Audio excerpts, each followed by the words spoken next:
کیا محلے کی ہر مسجد میں اعتکاف ضروری ہے؟ ایک اور سوال، کیا معتکف آذان دینے کے لیے مسجد سے باہر آذان خانے تک جا سکتا ہے یا نہیں؟ ایک اور سوال، کیا اعتکاف میں اخبار دیکھنا جائز ہے؟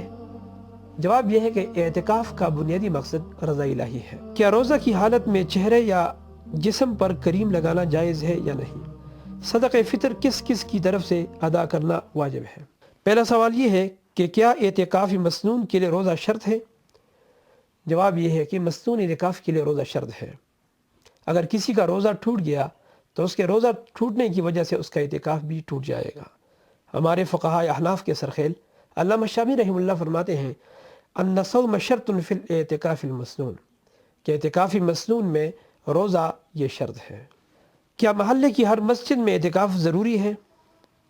اس کا جواب یہ ہے کہ رمضان کے مہینے میں ہر مسجد میں اعتکاف مسنون علی الکفایہ ہے۔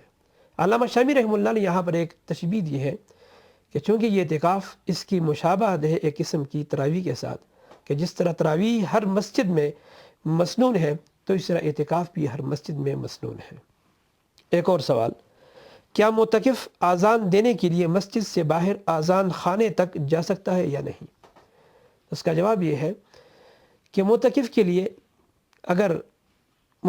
لیے مسجد سے باہر نکلنا، اگر شرعی حاجت ہو اس کی یا طبی حاجت ہو تو اس کے لیے تو نکل سکتا ہے، لیکن اگر اس کے علاوہ کوئی حاجت ہو تو اس کے لیے نہیں نکل سکتا، چونکہ آذان دینا ایک امر شرعی ہے، لہذا آذان خانے تک معتکف وہاں جا سکتا ہے۔ ایک اور سوال، کیا اعتکاف میں اخبار دیکھنا جائز ہے؟ جواب یہ ہے کہ اعتکاف کا بنیادی مقصد رضا الہی ہے، اور رضا الہی اللہ تعالیٰ کی عبادت میں، قرآن کریم کی تلاوت میں اور کثرت سے نوافل پڑھنے میں ہے، لہذا کسی بھی معتکف کے لیے اخبار دیکھنا صحیح اور درست نہیں ہے، خصوصاً جب اس کے اندر باقاعدہ تصاویر ہوں اور لغویات اس کے اندر موجود ہوں۔ کیا روزہ کی حالت میں چہرے یا جسم پر کریم لگانا جائز ہے یا نہیں؟ اس کا جواب یہ ہے کہ روزے کی حالت میں بدن پر یا چہرے پر کریم لگانے سے روزہ فاسد نہیں ہوتا۔